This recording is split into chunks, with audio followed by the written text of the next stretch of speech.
station usually looks like in the morning. Some days it's fuller, like a lot of students. Anyway, it gets really hot and humid during the summer and cold during the winter.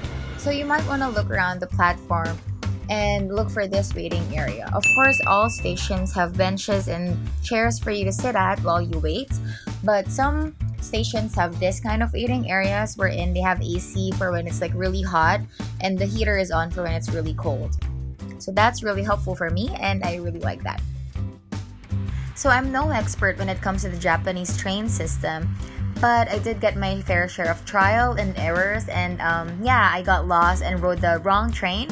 So just a quick heads up, there are trains that we call like the local, semi-express, and express trains. So you just need to be careful and know which train you really need to be on, because sometimes it might skip your stop or it might stop at every stop and it's gonna take a longer time. So yeah. Here comes my train, and I'm gonna be riding the express train. So just a quick tip, some trains have cars that are specifically for women, but only at a designated time. So it's usually in the morning. You don't really have to worry about it that much, but just be careful and try to watch out for a sign like this. And usually it's in the morning as mentioned. They won't kick you out if you do accidentally go in that car, but you will sometimes get the look, so just be careful.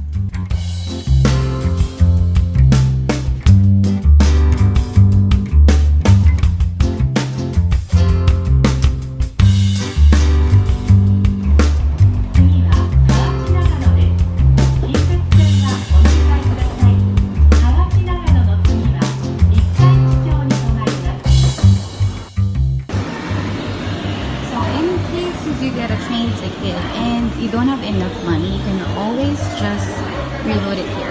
Ta-da! And there's always an English option if you need to. You can just buy the ticket here or reload your card. Also, so you can see there's a train station master.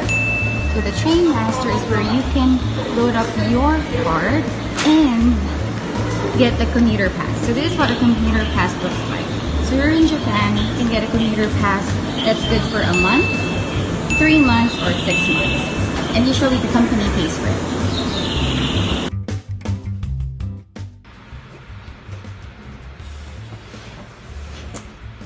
Yay, I'm finally home.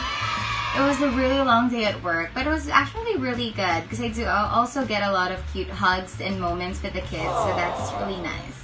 But yeah, like after a long day at work, the first thing I really want to do is catch the first train home. And here in Japan, aside from Google Maps, we actually use, I use Hyperdia. So it's an app or a website that you can use to know the train timetables and like what time you need to be at the station, what time the train is coming, what stop you need to check. So how about I just show you how I use it? Okay, so now we are just typing hyperdia.com, and just a reminder, there's also an app for this, but I just prefer using this one. And as you can see, there's a Japanese, Chinese, and English version. Obviously, we're going to be using the English one.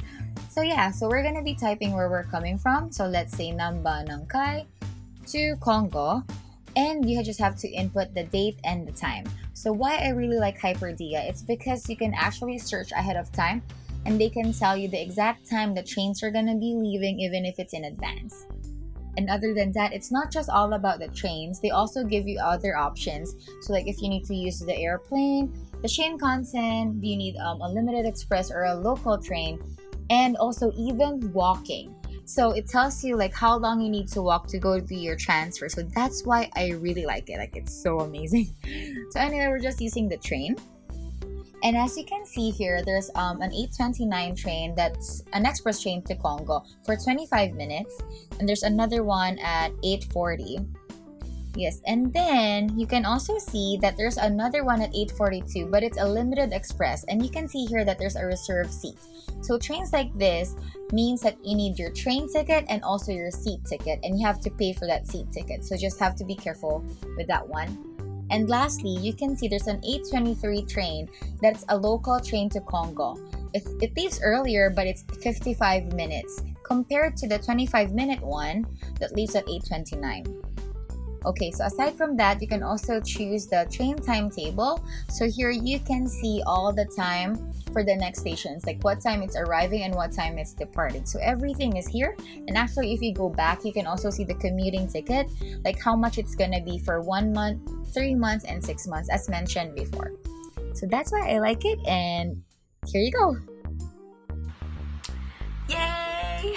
So thank you so much for watching my first ever vlog. I've always wanted to make one, but I just pushed it to the side. But here it is now, finally. Yeah, so I don't really know the drill, but please do like and subscribe. And if you want to follow me on my Twitter and my Instagram, I guess I'm just gonna put it somewhere here. So please just follow me. And yes, stay tuned if you want to see more about my life here in Japan or my life in general. Then please stay tuned and watch out for my next video. Okay, thank you.